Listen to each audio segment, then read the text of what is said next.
Imagine this. You are standing at the edge of a crowded room, watching. The air hums with laughter, alliances forming, hands shaking, eyes calculating. In one corner, a man with a sharp smile leans in, whispering something that makes a CEO nod eagerly. In another, a woman with piercing confidence commands attention without raising her voice. And then there's you, the good one, the kind one, the one who always plays fair. You've done everything right. You've been honest, generous, patient. You followed the rules they taught you, that virtue is rewarded, that integrity always wins. And yet, here you are, unnoticed. No one seeks your counsel. No one fears your absence. The world moves around you, not with you. Now ask yourself, why? Is it because you're not enough? Or is it because you've been lied to? The paradox of goodness. There is a dark, unspoken truth about morality. Goodness, by itself, is a weakness, not because virtue is flawed, but because the world is not designed to reward it. For centuries, we've been fed a comforting myth. Be kind, and kindness will return to you. Be just, and justice will protect you. Be selfless, and the universe will repay you. But history whispers a different story. The noble Roman senator who refused to bribe his way to power, exiled. The loyal employee who worked tirelessly, passed. Over for the promotion given to the office politician. The kind-hearted lover who gave everything, discarded for someone more enigmatic, more strategic. Machiavelli saw this truth 5 centuries ago when he wrote, "A man who wishes to profess goodness at all times must come to ruin among so many who are not good." He wasn't advocating for evil. He was exposing a law of human nature. The world does not reward the just. It rewards those who understand power, the great question. So here it is, the question that will either haunt you or liberate you. Have you been good, or have you been naive? Think back, how many times have you swallowed your words to keep the peace, only to watch louder voices take credit? How many times have you trusted the wrong person because you assumed they played by the same rules as you? How many times have you hoped your silent diligence would be noticed, only to realize no one was watching? This is not a flaw in you. It is a flaw in the story you've been told. We've been conditioned to believe that morality is a shield, that if we are good, we will be safe. But morality without strategy is a trap, the illusion of fairness. Deep down, you already know this. You've seen the ruthless rise while the principled stagnate. You've watched the cunning manipulate their way to the top, while the honest are left clutching their integrity like a consolation prize. Yet something in you resists this truth. Maybe it's fear, maybe it's pride, or maybe it's the last flicker of hope that the world should be fair, that if you just endure a little longer, your goodness will finally pay off. But ask yourself, what if fairness is not a law of nature, but a marketing tactic, a way to keep the obedient in line? What if the real game was never about good versus evil, but about those who understand power and those who don't? This is the dark side of goodness. Not that it is worthless, but that it is exploitable. And unless you wake up to this reality, you will remain what Machiavelli warned against, a lamb in a world of wolves. The turning point, this is not a call to abandon morality, it is a call to armor it. Because the greatest men and women in history were not just good, they were dangerously good. They knew when to be kind and when to be feared. They mastered the art of perception, appearing noble while moving in the shadows. They understood that true virtue is not blind obedience, but strategic intelligence. So before we go deeper, before we dissect the psychology of power, the illusions that keep you weak, and the strategies that will make you untouchable, you must answer one question. Are you ready to see the world as it really is, or will you keep pretending the rules are different just because you wish them to be? The lie you were fed. You were taught that the world operates on fairness, that hard work is rewarded, honesty is respected, and virtue is its own protection. but look closer. The child who learns to manipulate their parents gets the extra dessert. The co-worker who takes credit for others' ideas climbs the ladder fastest. The politician who speaks in empty platitudes gains more followers than the one speaking difficult truths. This isn't coincidence. It's human nature. Machiavelli didn't create this reality. He merely documented it. The real question is, why does goodness so often fail in a world that claims to admire it? The psychological betrayal. The empath's curse, Carl Jung warned of the shadow, the repressed, darker aspects of human psychology that society forces us to deny. But here's the cruel twist. The more you suppress your own strategic instincts, the more you empower those who don't. Kind people are conditioned to believe, if I'm good, others will be good to me. Conflict is bad. Harmony is sacred. My worth is measured by how much I give. But neuroscience reveals a harsher truth. The human brain rewards dominance, not virtue. Studies on social hierarchies show that groups don't follow the nicest leader. They follow the one who projects the most unshakable authority. Nietzsche's slave morality, Friedrich Nietzsche saw this centuries ago. He called it slave morality, the belief system of those who lack power but console themselves by calling their weakness goodness. The weak call their fear of conflict patience. They call their inability to demand respect humility. They call their exploitation karma will handle it. But Nietzsche's warning was clear. A morality built on resentment is a prison. The societal illusion.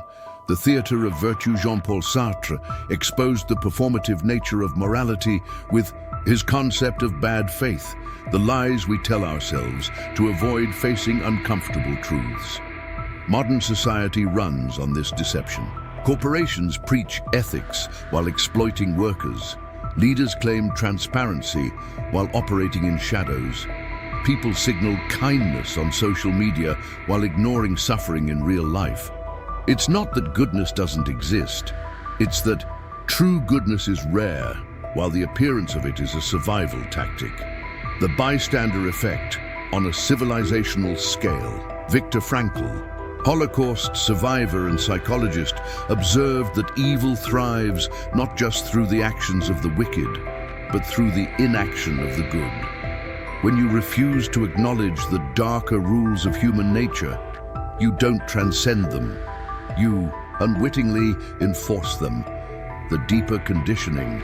The brain's betrayal. Cognitive science reveals that humans are wired for shortcuts. We don't evaluate others on their true merit. We use heuristics, authority bias. We obey those who seem powerful. Confirmation bias. We believe what aligns with our myths. Halo effect. We assume good people are competent, even when they're not. This is why the ruthless often win. They exploit these biases deliberately. The Stockholm syndrome of the virtuous. Why do good people defend systems that crush them? Psychologists call it system justification, the mind's desperate need to believe the world is fair, even when evidence screams otherwise. You've seen it. The employee who stays loyal to a company that underpays them. The partner who excuses abuse because they didn't mean it. The citizen who trusts corrupt leaders because it's just how things are. This isn't wisdom, it's psychological surrender. The fork in the road now. The critical realization, your goodness was never the problem. Your blindness was. Machiavelli's real lesson wasn't be evil. It was, see the game being played or you will remain a pawn. The philosophers agree, Jung. Until you make the unconscious conscious, it will direct your life and you will call it fate. Nietzsche. He who fights monsters must take care lest he thereby become a monster. Frankl. Between stimulus and response, there is a space. In that space is our power to choose. You stand at that space now. Will you keep clinging to fairy tales, or will you finally see and master the real rules? The silent tax on the virtuous. You wake up one morning and notice the cracks. The colleague you mentored takes credit for your idea again. The friend who always leans on you disappears when you need support. The partner who praises your kindness exploits your patience. These aren't isolated incidents. They're symptoms of a systemic penalty imposed on those who refuse to see the game. Machiavelli's most brutal insight wasn't about princes. It was about the price of illusion. How goodness backfires when unarmed. The respect deficit studies on workplace dynamics reveal a perverse pattern. The nice guy penalty: agreeable employees are 18% less likely to be promoted. Journal of Personality and Social Psychology. The moral licensing effect. When you consistently act selflessly, others unconsciously devalue your contributions. Harvard Business Review. This isn't about merit. It's about perceived power. The Predator's radar neuropsychological research shows that exploitative individuals can detect unguarded virtue within minutes of interaction. They notice your hesitation before saying no, your discomfort when praised, a sign you undervalue yourself, your quickness to forgive boundary violations. Like sharks sensing blood, they circle the ripple effects of unchecked goodness. The enabler's paradox: your unconditional support doesn't elevate others, it infantilizes them. The addict you keep bailing out never hits rock bottom. The underperforming employee you cover for never improves. The toxic friend you tolerate poisons everyone around them. Your kindness becomes complicity in their stagnation. The erosion of real virtue. When goodness is exploited relentlessly, something dark happens. The kind grow bitter. The just grow cynical. The idealists become the very predators they despised. This is how civilizations decay, not through the triumph of evil, but through the exhaustion of good. The cognitive traps that seal your fate. The just world delusion. Your brain craves fairness, like a drug. When you see a manipulator succeed, your mind invents excuses. They must have worked harder. There's probably more to the story. Karma will catch up, but history's clearest lesson: karma is bankrupt. The wicked often prosper, the virtuous often suffer. The martyrdom addiction: there's an intoxicating pride in being the only moral person in the room.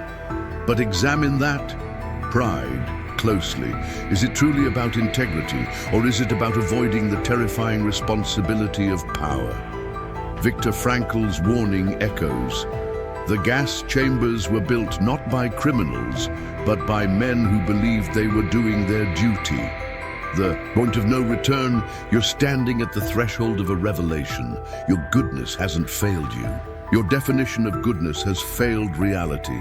The evidence surrounds you: the selfless parent whose children resent them, the humble genius whose ideas are stolen, the non-confrontational leader whose team descends into chaos.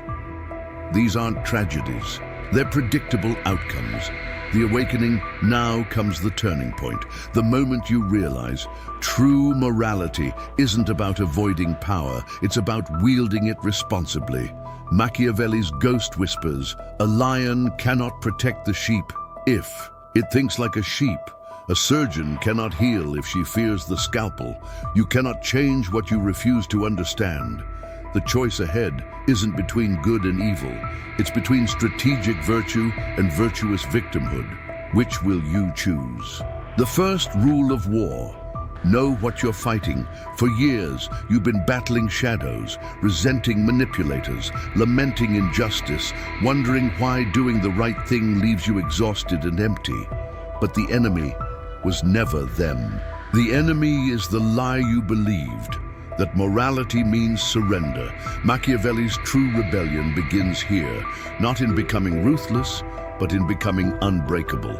The strategic virtue framework redefined goodness. The ancients had a deeper wisdom. Sun Tzu called war the art of deception, but only to preserve what matters. Marcus Aurelius ruled Rome with an iron will to prevent its collapse into chaos. Queen Elizabeth I played factions against each other to prevent civil war. Their virtue wasn't passive, it was architectural. designed to shape reality, not just endure it. Your new axiom, goodness without strategy, is self-sabotage. Master the dual mind. Carl Jung's shadow work meets Machiavellian pragmatism. The public face, warm, principled, trustworthy. The private mind, observant, calculating, untouchable. This isn't hypocrisy, it's psychological armor. Example, a CEO smiles while negotiating, but knows exactly when to walk away. A diplomat speaks softly, but has pre-planned retaliatory measures. You remain kind, but silently note who exploits that kindness. Tactical tools for the virtuous rebel. The art of controlled disclosure. Information is power. Share 10% more than predators do to build trust, 30% less than you want to retain leverage. Psychological hack. People trust those who seem slightly more transparent than average. Preemptive boundary engineering. Weak boundaries invite invasion. Install visible fortifications, e.g., I don't work weekends, stated upfront. Hidden tripwires, e.g., letting a manipulator discover you have dirt on them. Neuroscience insight. The brain respects enforced boundaries more than innate goodness. Strategic deterrence. Machiavelli's, it is better to be feared than loved. Revised. Let one person experience your wrath justly. Watch 100 others decide not to test you. Historical case. Gandhi's Salt March worked because the British knew his capacity for mass disruption. The psychological reconditioning. Rewire your reward system.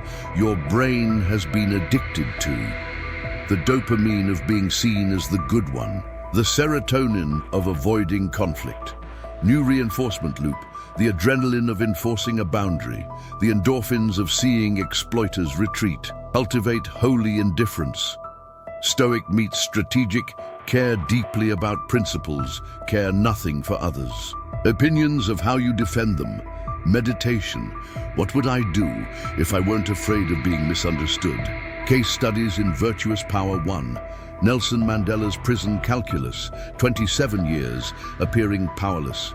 Secretly mapping which guards could be turned, emerging with both moral authority and ruthless political machinery. Angela Merkel's grey shield, played dull to be underestimated, let rivals destroy themselves, governed Europe for 16 years without ever raising her voice. Bruce Lee's water strategy, be formless, to adapt instantly, but strike with absolute precision when required. The say, moment of transformation, this is where you choose. Will you remain a consumer of moral platitudes or become an architect of ethical power? Machiavelli's final secret, the greatest moral act is ensuring your goodness cannot be exploited, because the world doesn't need more martyrs. It needs unbreakable guardians of what's right. The illusion shatters. You stand at the edge of a precipice, staring into the abyss of a truth so unnerving, it reconfigures your understanding of existence. The world does not care about your intentions, only your impact. All the noble reasons you clung to, the fairness you believed in, the karma you trusted, the cosmic justice you prayed for, were never laws of reality. They were psychological crutches. Machiavelli's most devastating insight wasn't about power. It was about awakening from the delusion that virtue exists in a vacuum, the grand paradox of morality. The virtue trap. For years, you assumed goodness.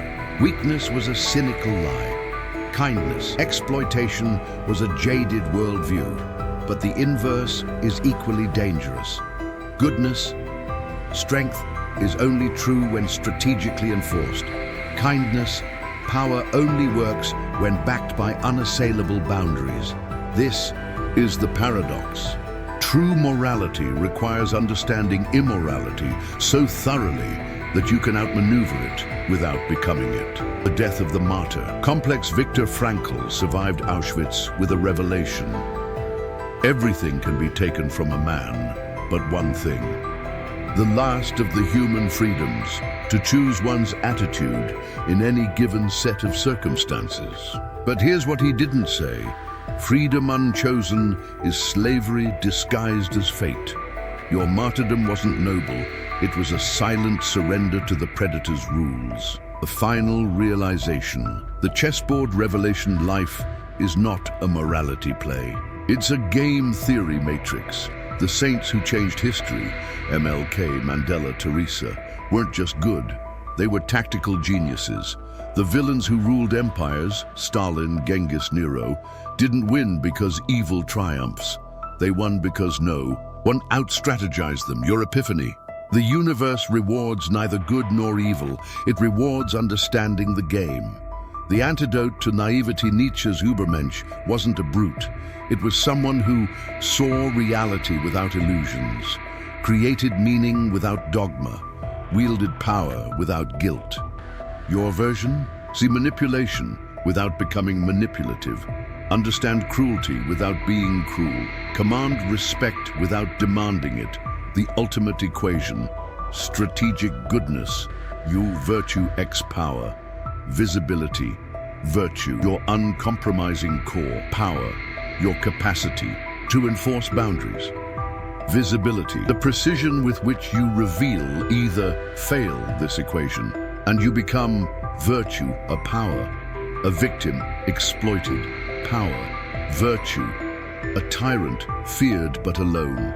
Visibility, virtue, X power. A fool, transparent and weak. Master it, and you become the leader people follow without force. The partner loved, without desperation. The force that shapes history without bloodshed. The last temptation. Now comes the final test. Will you relapse into old myths, comfortable lies, embrace nihilism, no rules matter, transcend the duality, write new rules? Machiavelli's ghost whispers. The greatest trick was convincing men that power and virtue must be enemies. The new commandments, thou shalt be kind, but never harmless. Thou shalt understand darkness, but not worship it. Thou shalt wield power, but only to protect what's sacred. This is the evolved morality, goodness armored in unbreakable strategy. The final question. As the veil lifts, one question remains. Now that you know, what will you do? Will you return to sleep, pretending you never saw the truth? Or will you step onto the battlefield not as a lamb or a wolf, but as something new, something dangerous in its goodness, something unshakable in its power, something the world has never seen before?